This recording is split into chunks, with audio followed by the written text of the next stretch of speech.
പ്രവാസ ലോകത്തെ വാർത്തകളും വിശേഷങ്ങളും അതുപോലെ മാറി മാറി വരുന്ന നിയമങ്ങളും നേരത്തെ അറിയാൻ ഈ ചാനൽ സബ്സ്ക്രൈബ് ചെയ്യൂ. അടുത്തുള്ള ബെല്ലൈക്കൺ എനേബിൾ ചെയ്യാൻ മറക്കേണ്ട. നമസ്കാരം. ഒമാൻ വാർത്തകളിലേക്ക് സ്വാഗതം.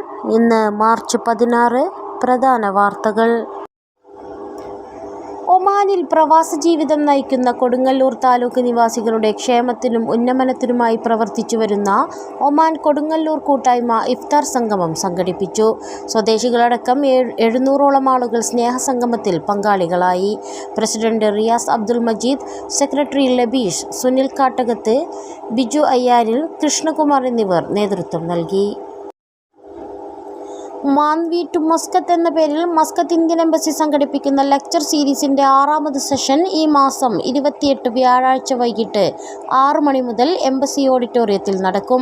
ഇന്ത്യ ഒമാൻ ചരിത്രബന്ധം രൂപപ്പെടുത്തുന്നതിലും ശക്തിപ്പെടുത്തുന്നതിലുമുള്ള വിവിധ മേഖലകളുടെ പങ്കിനെക്കുറിച്ചുള്ള അവതരണങ്ങളാണ് നടന്നുവരുന്നത്. ഒമാൻ ഉൾപ്പെടെ ഗൾഫ് മേഖലയുമായുള്ള ഇന്ത്യൻ രൂപയുടെ വിനിമയത്തെക്കുറിച്ചാണ് ഇത്തവണ സെഷൻ അരങ്ങേറുന്നത്. സ്വാഗത് പനി പ്രഭാഷണം നടത്തും. വിവിധ ഭൂഖണ്ഡങ്ങളിൽ നിന്നുള്ള 300ഓളം മൃഗങ്ങളുമായി ഇബ്രയിൽ വരുന്ന സ്വകാര്യ മൃഗശാല അടുത്ത മാസം 14-ന് ഉദ്ഘാടനം ചെയ്യും. നിർമ്മാണ പ്രവർത്തികൾ അവസാന ഘട്ടത്തിലാണ്. ചെറിയ പെരുന്നാൾ അവധി ദിവസങ്ങളിൽ സന്ദർശകർക്കായി തുറന്നു നൽകുന്ന രൂപത്തിലാണ് അധികൃതർ പ്രവർത്തികൾ നടത്തിവരുന്നത്. മന്ത്രിമാർ ഉൾപ്പെടെ ഇവിടെ അടുത്തിടെ സന്ദർശനം നടത്തിയിരുന്നു. രാജ്യത്തെ വിനോദസഞ്ചാര രംഗത്തെ പുതിയ നാഴികക്കല്ലാകാൻ ഏറ്റവും മികച്ച കാഴ്ചകളുമായാണ് മൃഗശാലയൊരുങ്ങുന്നത്. കാടുകളിലും ഇടതൂർന്ന പുൽമേടുകളിലും മറ്റ് മേച്ചിൽപ്പുറങ്ങളിലും കാണപ്പെടുന്ന കടുവയും സിംഹവും മുതൽ മാനുകളും പക്ഷികളും മറ്റ് അറേബ്യൻ ജീവികളും തുടങ്ങി വ്യത്യസ്ത ജന്തുവൈവിധ്യങ്ങളെ മൃഗശാലയിൽ ദർശിക്കാനാകും. 1,50,000 ചതുരശ്ര മീറ്റർ ഏരിയയിൽ വരുന്ന മൃഗശാലയോട് ചേർന്ന് വാട്ടർ തീം പാർക്കും ഫാമിലി എന്റർടൈൻമെന്റ് അവന്യൂസും ഉൾപ്പെടെ ഭാവിയിൽ സംവിധാനിക്കും. സ്കൂൾ കുട്ടികൾക്കായുള്ള പ്രത്യേക സന്ദർശന ദിവസങ്ങളും മൃഗശാലയിൽ ഒരുക്കും. മൃഗങ്ങളും പക്ഷികളും ഉൾക്കൊള്ളുന്ന ഏറ്റവും വലിയ മൃഗശാല ഇബ്രയിലുണ്ടാകും. ആരോഗ്യസ്ഥിതി മോശമായതിനെ തുടർന്ന് സ്വദേശിയെ തെക്കൻ ഷർക്കിയ ഗവർണറേറ്റിലെ മസീറ ആശുപത്രിയിൽ നിന്ന് മസ്കത്ത് ഗവർണറേറ്റിലെ ഖൗല ആശുപത്രിയിലേക്ക് എയർലിഫ്റ്റ് ചെയ്തു. റോയൽ എയർഫോഴ്സ് ഒമാൻ ഹെലികോപ്റ്ററിലാണ് ഇവരെ വിദഗ്ധ ചികിത്സയ്ക്കായി മാറ്റിയത്. സുൽത്താൻ സായുധ സേനയുടെയും പ്രതിരോധ മന്ത്രാലയത്തിൻ്റെയും സഹകരണത്തോടെയായിരുന്നു എയർലിഫ്റ്റിംഗ്. ഒമാനി റിയാലുമായുള്ള വിനിമയത്തിൽ ഇന്ത്യൻ രൂപയുടെ മൂല്യം കുറഞ്ഞു. 1 റിയാൽ നൽകിയാൽ 214 രൂപ 90 പൈസ ലഭിക്കുന്ന അവസ്ഥയിലായിരുന്നു ഇന്നലെ രാവിലെ. തിങ്കളാഴ്ച രാവിലെ നിലവിലെ നിരക്ക് തുടരും. ഡോളറിന് 82 രൂപ 96 പൈസയായി. വിദേശ ഫണ്ടുകളുടെ ഒഴുക്കും അന്താരാഷ്ട്ര വിപണിയിൽ അസംസ്കൃത എണ്ണ വില ഉയർന്നതും രൂപനിക്ഷേപകരുടെ വികാരത്തെ തളർത്തിയെന്ന് ഫോറക്സ് വൃത്തങ്ങൾ പറഞ്ഞു. ഇന്റർബാങ്ക് ഫോറിൻ എക്സ്ചേഞ്ച് പ്രകാരം ഡോളറിനെതിരെ 82 രൂപ 95 പൈസ എന്ന നിലയിലാണ് വ്യാപാരം ആരംഭിച്ചത്. മുമ്പത്തെ ക്ലോസിനേക്കാൾ 12 പൈസയാണ് ഇടിവുണ്ടായത്. വീടുകളിലുണ്ടാകുന്ന തീപിടുത്തങ്ങൾക്ക് കാരണമാകുന്ന വസ്തുക്കളെ വ്യക്തമാക്കി public authority for civil defence. ലോഹത്തിൻ്റെ അംശമുള്ള പാത്രങ്ങൾ ഉപയോഗിക്കുന്നത് അപകടങ്ങൾക്ക് മുഖ്യ കാരണമാകുന്നു. ഇലക്ട്രിക് ഉപകരണങ്ങളുടെ അശ്രദ്ധയോടെയുള്ള ഉപയോഗവും അപകടങ്ങളുടെ പ്രധാന കാരണങ്ങളിലൊന്നാണ്. മൈക്രോവേവ് ഓവനിൽ ഉപയോഗിക്കുന്ന അലൂമിനിയം പാത്രങ്ങൾ അപകടങ്ങൾ സൃഷ്ടിക്കുന്നു. ഏതെങ്കിലും തരത്തിലുള്ള ലോഹങ്ങളുടെ അംശമടങ്ങിയിട്ടില്ലാത്ത പാത്രങ്ങൾ ഉപയോഗിക്കാൻ ശ്രദ്ധിക്കണമെന്നും സിവിൽ ഡിഫൻസ് ഉണർത്തി. മൈക്രോവേവ് ഓവനുകൾ അശ്രദ്ധയോടെ ഉപയോഗിക്കുന്നത് മൂലം സംഭവിക്കുന്ന നിരവധി അപകടങ്ങളാണ് അടുത്തിടെ റിപ്പോർട്ട് ചെയ്യപ്പെട്ടത്. ഇവയിൽ ഉപയോഗിക്കുന്ന അലൂമിനിയം അടങ്ങിയ വിവിധ പാത്രങ്ങൾ പെട്ടെന്ന് ചൂടാവുകയും തീപിടുത്തമുണ്ടാക്കുകയും ചെയ്യുന്നു.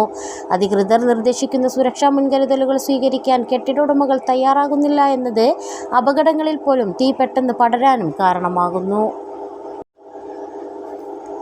ഗ്ലോബൽ റെയിൽ ട്രാൻസ്പോർട്ട് ഇൻഫ്രാസ്ട്രക്ചർ എക്സിബിഷനും കോൺഫറൻസും ഒക്ടോബർ 8-10 തീയതികളിൽ അഡ്നിഗിൽ നടക്കും.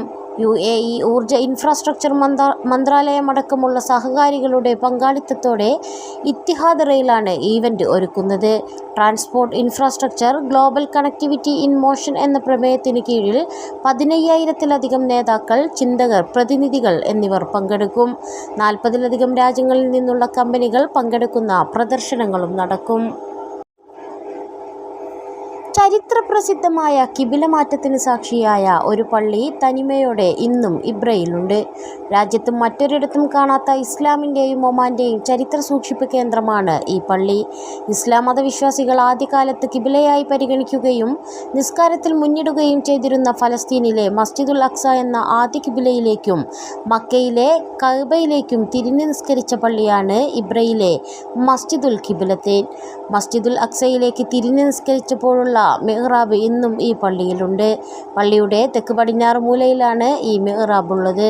രണ്ട് കിബിലയിലേക്കും തിരിഞ്ഞ് നിസ്കരിച്ച മിഹ്റാബുകൾ ഉള്ളത് കൊണ്ടാണ് മസ്ജിദുൽ കിബിലത്തൈൻ എന്ന പേരിൽ പ്രസിദ്ധമായത്. മസ്ജിദ് അൽ അസരി, മസ്ജിദുൽ അഖബ എന്ന പേരുകളിലും ഈ പള്ളി അറിയപ്പെടാറുണ്ട്. ഇബ്രയുടെ പടിഞ്ഞാറ് ഭാഗത്തുള്ള അൽ കുത്തുബി മലയിലാണ് ഈ പള്ളി സ്ഥിതി ചെയ്യുന്നത്. പ്രദേശവാസികൾ അന്നാസിരി എന്നും ഈ മലയെ വിളിക്കാറുണ്ട്. വിശുദ്ധ റമസാനിലെ ആദ്യ വെള്ളിയാഴ്ച ഭക്തിസാന്ദ്രമായി വരവേറ്റ് വിശ്വാസികൾ. പള്ളികൾ പ്രാർത്ഥനാമുഖരിതമായി. പള്ളികളിൽ നേരത്തെ തന്നെ എത്തി വിശ്വാസികൾ ഖുർആൻ പാരായണത്തിലും പ്രാർത്ഥനകളിലും മുഴുകി. പള്ളിയിൽ ഉൾവശം പെട്ടെന്ന് തന്നെ നിറഞ്ഞു. അവസാനമെത്തിയ പലരും പള്ളിയുടെ പുറത്തു നിന്നാണ് ജുമുഅയിൽ പങ്കാളികളായത്. പുറത്തും വിശ്വാസികൾക്കായി സൗകര്യമൊരുക്കിയിരുന്നു. മസ്കത്തിലും സലാലയിലും സുഹാറിലും ബർക്കയിലുമെല്ലാം പ്രധാന പള്ളികളിലെല്ലാം നൂറുകണക്കിന് വിശ്വാസികൾ ജുമുഅയിൽ പങ്കെടുത്തു. തലേരാത്രി തറാവി നിസ്കാരത്തിനും പതിവിൽ കവിഞ്ഞ ആളുകളുണ്ടായിരുന്നു. വെള്ളിയാഴ്ച പ്രാർത്ഥനകൾ ആഴ്ചയിലെ ഏറ്റവും പ്രധാനപ്പെട്ടതാണ്. വിശുദ്ധ മാസത്തിൽ ഇതിലും വലിയ പ്രാധാന്യമുണ്ട്. ദാഹിറ ഗവർണറേറ്റിലെ റെസ്റ്റോറൻറ്റുകളിലും കഫേകളിലും നഗരസഭ പരിശോധന നടത്തി. റമസാനിൽ ഭക്ഷ്യസുരക്ഷ ഉറപ്പുവരുത്തുന്നതിൻ്റെ ഭാഗമായി നടന്ന പരിശോധനയിൽ ഭക്ഷ്യയോഗ്യമല്ലാത്ത 7 കിലോ ഭക്ഷണം പിടിച്ചെടുത്ത് നശിപ്പിക്കുകയും ചെയ്തു. ഭക്ഷ്യസുരക്ഷാ നിയമലംഘനം കണ്ടെത്തിയതിനെ തുടർന്ന് 2 സ്ഥാപനങ്ങൾക്കെതിരെ നടപടി സ്വീകരിക്കുകയും 6 സ്ഥാപനങ്ങൾക്ക് മുന്നറിയിപ്പ് നൽകുകയും ചെയ്തു. വരും ദിവസങ്ങളിലും രാജ്യത്തിൻ്റെ മുഴുവൻ ഭാഗങ്ങളിലും പരിശോധന തുടരും. മസ്കത്തിലെയും പരിസരങ്ങളിലെയും 7 ഇന്ത്യൻ സ്കൂളുകളിലേക്കുള്ള 2ാം ഘട്ട അപേക്ഷാ സമയം തിങ്കളാഴ്ച ആരംഭിക്കും. അപേക്ഷിക്കുന്ന ഘട്ടത്തിൽ അതാത് സ്കൂളുകളിലെ സീറ്റ് ലഭ്യതയും അറിയാൻ സാധിക്കും. ഇതിനു പുറമെ ഇന്ത്യക്കാരല്ലാത്ത ഒമാൻ റെസിഡൻസി വിസയുള്ള പ്രവാസി വിദ്യാർത്ഥികൾക്കും ഇന്ത്യൻ സ്കൂളുകളിൽ അഡ്മിഷന് അപേക്ഷിക്കാനാകും. അപേക്ഷിക്കുന്ന സ്കൂളുകളിൽ സീറ്റൊഴിവുണ്ടെങ്കിൽ മാത്രമാകും പ്രവേശനം. അല്ലാത്തപക്ഷം സീറ്റ് ലഭ്യമായ മറ്റു സ്കൂളുകളെ ആശ്രയിക്കാനാകും. കഴിഞ്ഞ വർഷം ഈ വിഭാഗത്തിൽപ്പെട്ട കുട്ടികൾ വലിയ തോതിൽ ഇന്ത്യൻ സ്കൂളുകളിൽ എത്തിയിരുന്നില്ല. Muscat, Darsait, Wadi Kabir, Seeb, Ghubra, Mabela, Bousher Indian സ്കൂളുകളിലെ KG മുതൽ 9ാം ക്ലാസ് വരെയുള്ള പ്രവേശനത്തിനാണ് ഓൺലൈൻ രജിസ്ട്രേഷൻ നടത്തേണ്ടത്. അഡ്മിഷൻ നടപടികൾ പൂർണ്ണമായും ഓൺലൈനിലൂടെയാണ് നടക്കുന്നത്. രേഖകൾ സമർപ്പിക്കുന്നതിനോ ഫീസ് അടയ്ക്കുന്നതിനോ രക്ഷിതാക്കൾ സ്കൂൾ സന്ദർശിക്കേണ്ടതില്ല. ഇതോടുകൂടി ഇന്നത്തെ വാർത്തകൾ ഇവിടെ പൂർണ്ണമാവുന്നു. കൂടുതൽ ഒമാൻ വാർത്തകളും വിശേഷങ്ങളുമായി നാളെ വീണ്ടും കാണാം. നമസ്കാരം.